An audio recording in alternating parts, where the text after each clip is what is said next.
যার কাছে ধৈর্য নাই, সহ্য নাই, মেনে নেওয়া নাই, মানিয়ে নেওয়া নাই, তার কাছে কখনো নিয়ামত আসবে না।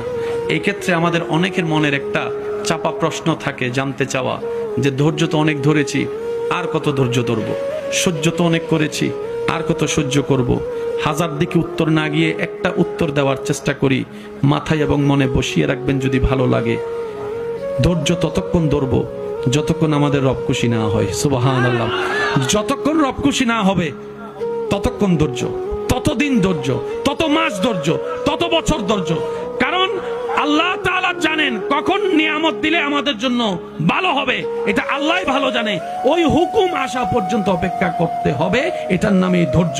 কোনো হা হুতাশ করা যাবে, আফসোস করা যাবে?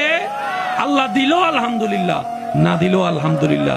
সুখ আপনাকে খুঁজতে হবে না, দেখবেন সুখ আপনার ঘরে নিজে থেকেই চলে আসবে। বলেন সুবহান।